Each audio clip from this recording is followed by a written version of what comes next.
السلام علیکم ورحمۃ اللہ وبرکاتہ۔ عزیز دوستو، آج میں آپ حضرات سے مخاطب ہوں، خاص طور سے طلباء مدارس سے، کہ آپ احساس کمتری کا شکار کیوں ہیں؟ دوسروں کا احساس کمتری ایک نفسیاتی مرض ہے، مگر آپ کا احساس کمتری یعنی دینی کمزوری، ضعف عقیدہ اور ضعف ایمان کی دلیل ہے۔ آپ کے پاس جو دولت ہے اس سے دنیا کا دامن خالی ہے۔ آپ کے سینے میں علوم نبوت اور وہ حقائق ہیں جو دنیا سے گم ہو چکے ہیں اور جن کے گم ہونے سے آج عالم میں اندھیرا ہے، اس طرح وہ انتشار ہے، شر و فساد ہے۔ آپ اپنے سادہ کپڑوں، حقیر جسموں اور اس خالی جیب پر نظر نہ کریں۔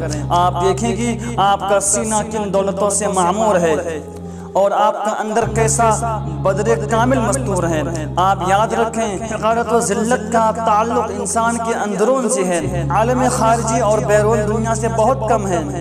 حقارت ایک نفسیاتی کیفیت کا نام ہے۔ احساس حقارت نتیجہ ہے انسان کے شک و شبہ، ضعف و تذبذب اور خود شناس کے فقدان کا۔ انسان خود اپنے آپ کو حقیر و بے مایہ سمجھتا ہے اور اس کو دھوکہ ہوتا ہے کہ لوگ اس کو حقیر سمجھتے ہیں اور دنیا میں وہ بے قیمت اور ذلیل ہے، حالانکہ یہ جفا وہ خود اپنے اوپر کرتا ہے۔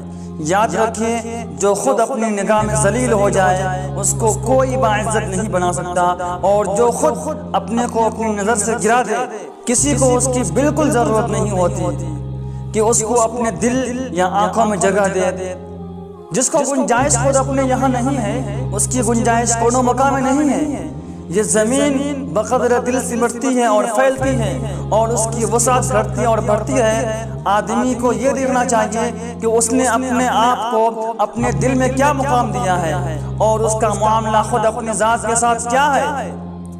اگر کسی نے اپنے کو حقیر و ذلیل، مجبور و بے بس، تہی دست و بے بضاعت اور دنیا کے بازار میں بے قیمت وہ بے ضرورت سمجھ لیا ہے، تو اس کو دنیا سے کسی انصاف اور کسی اعجاز کی توقع نہیں کرنی چاہیے۔ حاتم طائی نے اس حقیقت کو اپنے اس شعر میں بیان کیا ہے، وَنَفْسُكَ أَكْرَمَهَا فَإِنَّكَ إِن تَهَنْ عَلَيْكَ فَلَن تَلْقِي مِنَ النَّاسِ مَكْرَمًا۔ اپنے آپ کی خود عزت کرو، اس لیے کہ اگر تم اپنی نگاہ میں ذلیل ہو جاؤ گے تو پھر دنیا میں تمہیں کوئی بھی عزت کرنے والا نہیں ملے گا۔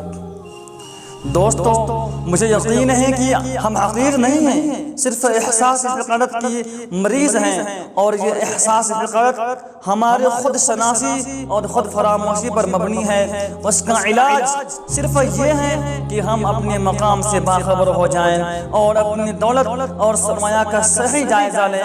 دنیا کی تبدیلی، نگاہ کی تبدیلی، سب ہماری نگاہ کی تبدیلی کے تابع ہیں۔ جس دن ہماری یہ نگاہ بدلی، دنیا بدل جائے گی اور حقارت کا یہ محیط سایہ جو ہمارے دل و دماغ پر مسلط ہے اور ہم کو ڈرا رہا ہے وہ کافور ہو جائے گا انشاءاللہ تعالی۔ السلام علیکم ورحمۃ اللہ وبرکاتہ۔